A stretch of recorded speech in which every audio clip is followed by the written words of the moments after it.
Hi, everybody. Welcome. I'm Madelyn Hammond, otherwise known as Hollywood's Job Whisperer, and I'm so happy to have Justine Cohen as our guest today. She has a new company called Dream Catalyst Coaching, which specializes in helping entrepreneurs with their business projects. And not just any entrepreneurs, she especially likes and is passionate about social impact entrepreneurs. It's all about helping the world while creating a lot of money along the way. So how great to have her and her team helping the underserved get their businesses off the ground and into the marketplace. And how lucky are we to have her join us today. So welcome, Justine. Thank you, Madelyn. Thank you for that introduction. Hi, everyone. It's great to be here. I love it. Well, let's jump into it. So as I mentioned, your company helps people enter the marketplace. So whether they have an idea or they want to launch a company or pitch a concept, how do they find you? Is it word of mouth, or how did this come about? Just tell us a little bit about the genesis of your company. Yeah, let's see, the genesis. So I was doing some business consulting and realized that my strengths really lie in coaching. And I completed my MBA a year ago and love working with business creation, new ventures, innovative business models, and then really want to lead with my values too, about helping change the world and make this the place we want to live in. And so that all came together, and I realized what I meant to do is a blend of life and business coaching to help people with their new venture, both as them as a human being. What are they working on? What are their blocks? What life do they want to create?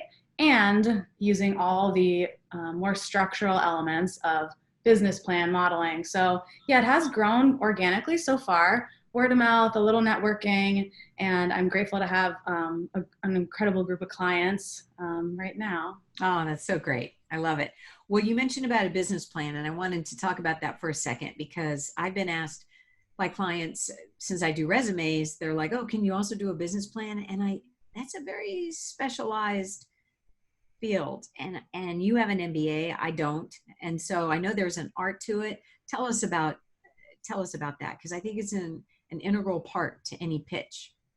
Yes, I love that you said the word art too. I have a background in art, I'm very creative, and so I like to look at it as a creative process. And the business model is simple. It's how are you going to make money? And the business plan is the story of where the business is now and where it's going. So I'm able to understand it on the big level, how it interacts in the marketplace and the industry and all the factors that are going on, and then ground my clients in the now. Where are you now? What would you like to create? What makes sense? And then using like technology and tools to present it in a way that makes sense. It's really about telling a story. Got it.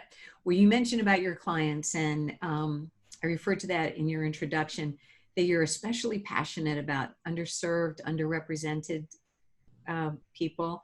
Can you talk to us a little bit about that and why that's so important to you? Yeah, diversity and inclusion has been always one of my values. And diverse people make the best leaders. Often they're the underdog. If you have any kind of diversity, most likely you've experienced some kind of adversity. And so then when you put someone with diversity in a leadership position, they're able to take care of people who have maybe nothing in common with them, but they understand what it's like to be different. It was reminding me of why introverts make really good leaders too. When introverts make good leaders because they sit back and listen, and then can create culture and businesses that work for other people. It's along the same lines, though diverse people don't need to be introverts. It seemed similar when I was thinking about it. Oh, I think that's a really good point, because it might mean that you're thinking and you're thoughtful, but just to add to that, though, if you've been underserved and underrepresented and you don't have a voice, I would imagine someone working with you would help them to tell their story on paper, to learn how to verbalize it, to overcome certain obstacles that they may have, because it's pretty cutthroat out there, I'm guessing. Yes, I'm glad you mentioned that. And that's where I get really excited. I can see people's potential. That's one of the gifts I have. And so they come to me like, oh, I want to do this. I don't know how is it going to work. And I just see them like, you are an incredible, the clients I have, they're incredible human beings and what they want to create in the world. And then I just, it's the reel starts going of all the possibilities and then, come back to the present. But so, yeah, so a lot of the work, that's why I do a lot of life coaching too, of what's blocking you? What are you scared of? What's your biggest fear? A lot of the money manifestation fun activities we do too is, allow opening up people to receive. And so, yeah, that's why it's both. And, the pace of the life coaching is intimately tied to the pace of the business coaching too. If someone's not emotionally ready, we can take a little time and work on that and help them see how I see them and start building their belief in themselves. And that's what I really love to do too. Yeah, I can see why that's important. And the meshing of the two, the life coaching with the financial and the business coaching all kind of fits together because particularly if you're presenting. But I wanted to mention that also you pair them up. You pair the fledgling entrepreneur with a mission-driven company. And that's, you mentioned what really excites you is you have this database of companies that are like-minded and into social impact, so that it's kind of the marrying the two that I think is especially beneficial. That's the secret sauce right there. That's, and that's where it gets into the spiritually minded part of the business too, of the universe is infinitely abundant. And if you have an idea that helps people, the universe is going to want to help you. And so when people come to me and they have this idea of, and it's countless how many lives it can help. The universe wants to help with that. And so then it's just about being in conversation with the universe, getting clear of exactly what you want to do so you can get help moving forward along those lines. Well, I don't think it hurts that you're bilingual in that you speak Silicon Valley, shall we say, because it's daunting sometimes and very elusive on how one would approach getting seed money or making a pitch to a company like that, whether it's a startup that you're pitching to or that you yourself want to start. So do you find that your prior experience working with Silicon Valley is enormously helpful to what you're doing now?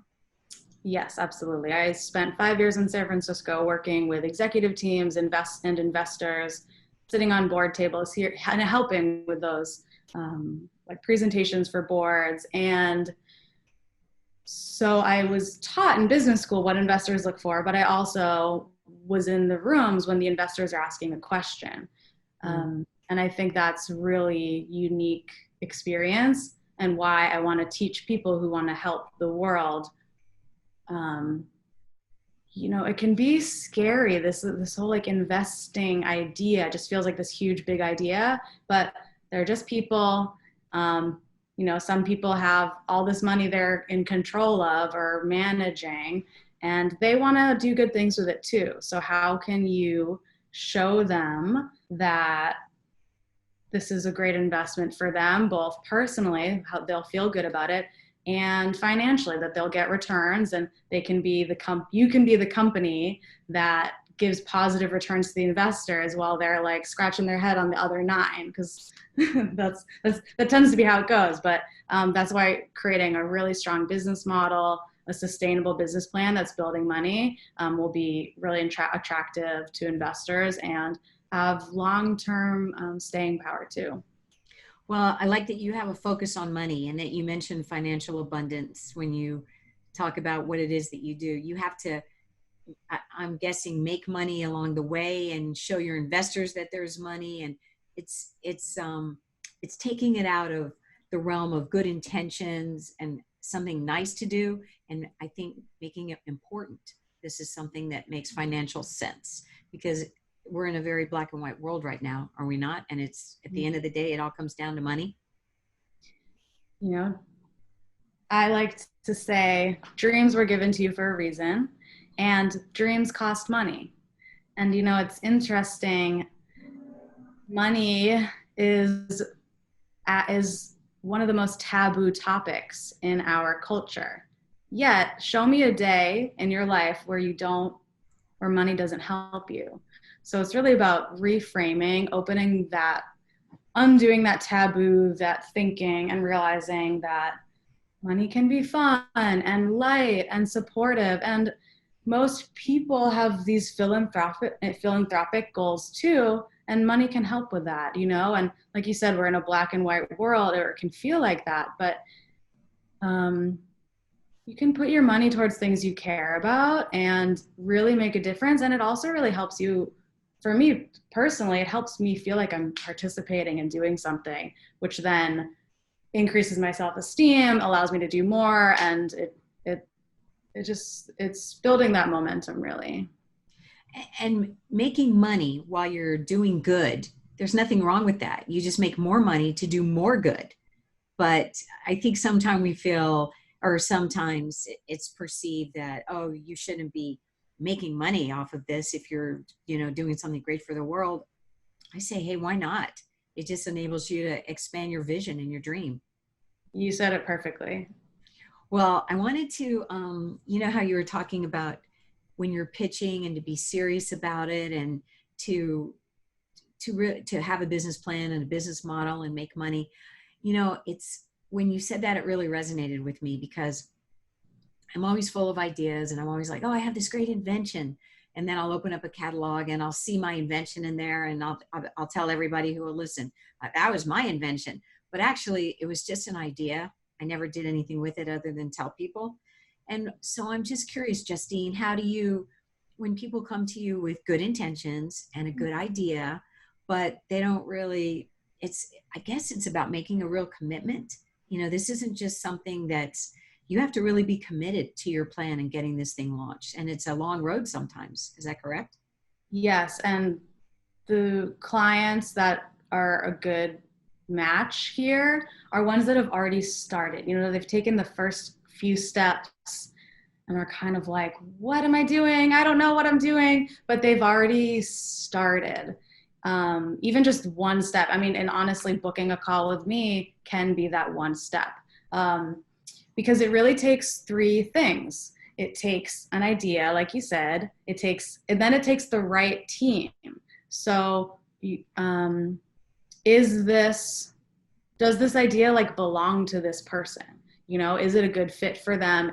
Are they going to be good at it? Are they going to like doing it? Are they going to like doing it for a long time? Is it a good fit for them? And so team, that's the team part, the idea. And then the third part's execution. And that's where I come in. I love execution. I can help with that. I know how to do it. And so when I see a great idea, which looks like it's matched with the right team, I'm like, yes, let's do this. I can be the third piece here. Oh, that's great. Yeah, a couple of my inventions had nothing to do with anything I know anything about. So it's no wonder that they didn't go anywhere. I wanted to go back to something you said earlier about money and asking for money. Do you think that underrepresented voices have a harder time asking for money? And specifically, I'm asking about women and people of color.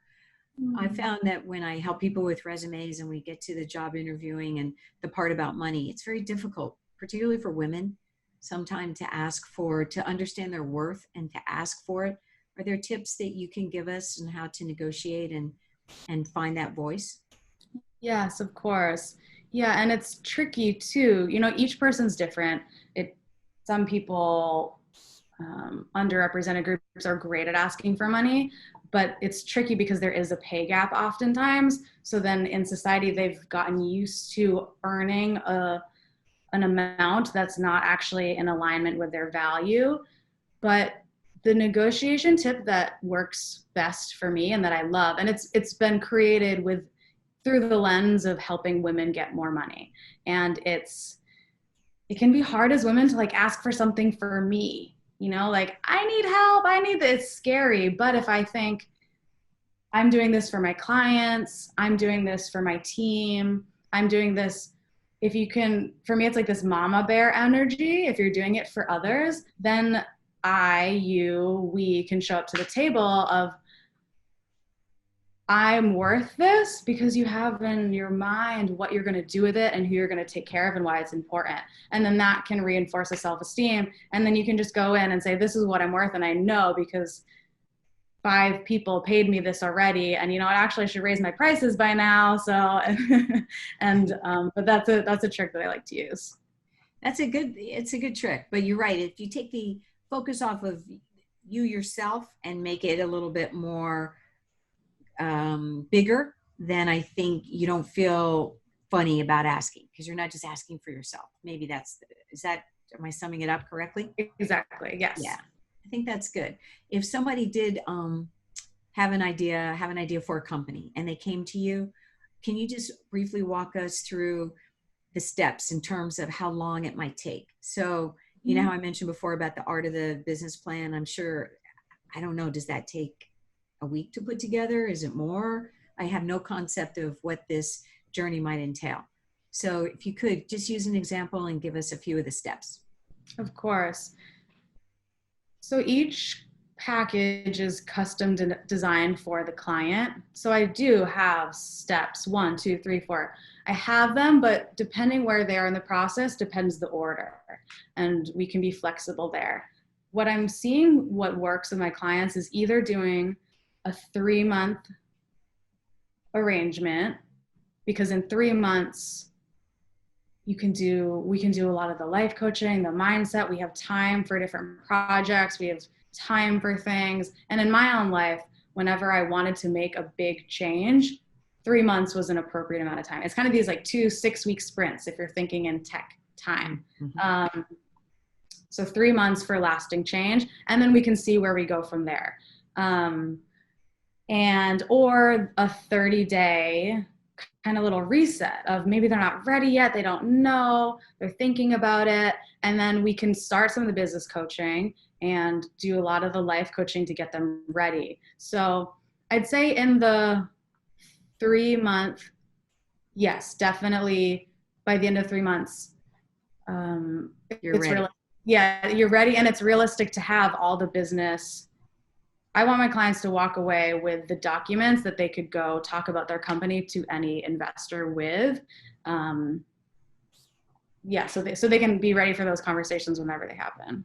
And I imagine during those 3 months, some education may happen as well, because if you're going to pitch, you have to understand and be ready to answer any questions that might be thrown at you. So I would imagine that you have to kind of do some role playing and help them. It's not just about getting the confidence to get in the room. It's about how to handle those financial questions. You think it's hard asking for the money. Where do you have to defend your business plan? I watch Shark Tank. I know how that goes. Yeah, and that's why it's important for the clients to create it themselves and really be intimate with the details. And that's where I come in of, I'm doing it with a client this week where he's starting to write about what his business is, what it looks like. And so I'm teaching him how to turn it into these decks, these pitch decks. And so a lot of it's like, okay, new tools. We're going to be on different technology platforms in order to collaborate, in order to let things be easy for people to understand. And then through it, I'm like, okay, this is this part of it. This is going to be your concept positioning statement. This is your like lead magnet for your website, teaching them all the things. So, but we're creating it at the same time. So it's not like, hey, go learn this and then we're going to do it. It's let's start. And then as we go along, they're learning, and then they become the expert on their own business. Right. But I see what you mean. You have to customize it because everybody's at a different level. It's no longer a one size fits all in any respect. So you're teaching as they're learning, as they're doing, as they're feeling it, they become it. Yeah, that's cool. What about, you mentioned about the website. I would also imagine during this 3 months or whatever that they have to develop a website. And also, how important do you feel social media is? Should the person be building their social media community even while the idea is being formed? Because once it's done, it's too late. You have to be building this along the way. Am I correct on that? Yeah, I really like to stay in the present of what will make the biggest impact in your business this week and today. and in this hour.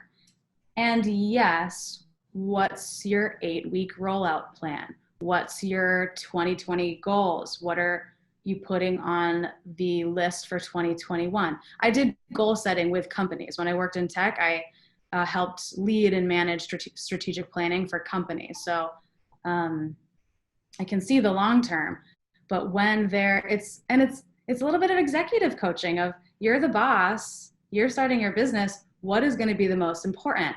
And not letting them fly free there of giving some feedback, but kind of coaching them into making these decisions. And if they're saying, okay, I'm going to launch my Instagram and do an email thing and do my website all this week, that's, okay, let's settle this. Let's settle. Let's choose. What are you most ready to launch right now? What will be most impactful for you and your clients? What are your clients? Where are your clients? So building it really towards the clients too. And so it's a lot of customer development, learning about their customers and what they need. And so you take like the dream company, what the market wants, and you kind of build them together. So the whole thing ends up being really collaborative. I see. So it isn't just about, oh, I have X number of followers, which have nothing to do with anything. It's more strategic and with the end goal always in mind every step of the way. Exactly. And if they have X number of followers, and some people do have really large platforms, and so that becomes one of their resources and something that's really valuable. So yes, let's leverage it. And so it's really looking at like the person themselves, where are they already at? And use what you have, and start there and build on what's already working. And then we can like slate in these other pieces once they learn how to talk in the avenue that's already comfortable for them. And then I wanted to ask you about the legal side of it. Do you ever have a situation where someone or maybe two people come to you with an idea, and how important is it to get legal advice early on to protect that idea, or maybe a patent is required, or maybe I know of a situation where two people went into business together collaborating on a pitch, and then along the way they fell out and it was a big mess as far as who owned the idea. So how often do you get legal involved? When I worked in tech, I worked with legal and HR a lot since I was working with executive teams. Legal and in HR are integral parts of a company, and studied it in business school too. And, there's things you can do. You just documenting, if you are working with employees, just a simple email of this is what we're working on. We did it. So I did a business project last year through business school with a group, and throughout the whole thing, we were communicating of what were the roles, what was this, and then when it ended, where do we go from here? And here and there, I do recommend having just like even a lawyer friend who you can ask a question to, or a financial advisor. And then what's great about that is they can say, this is more than just a text response, email response. Let's do a session. Or I don't specialize in this. It sounds like you need bigger help. And through my experience too, I can sense, if something is going to require a little additional protection, that's what it is, to protect yourself and to protect your business. I can advise enough, and I have contacts too if people need them. So it's really opening my network and the things that I've used to help my clients too. That's great. And last question, if somebody let's say someone had an idea to launch a company, and when do you need a business plan and when don't you? Meaning, is there a shortcut? Is there an online? Just tell us a little bit about that. Yeah. Yes, there's a shortcut. That's one of the first few weeks, I just have my clients write, what does your ideal business look like? And so that is kind of a business plan. What's the plan? And then documenting, getting really clear on what they're doing now and figuring out how they're making money now. So that's kind of the shortcut.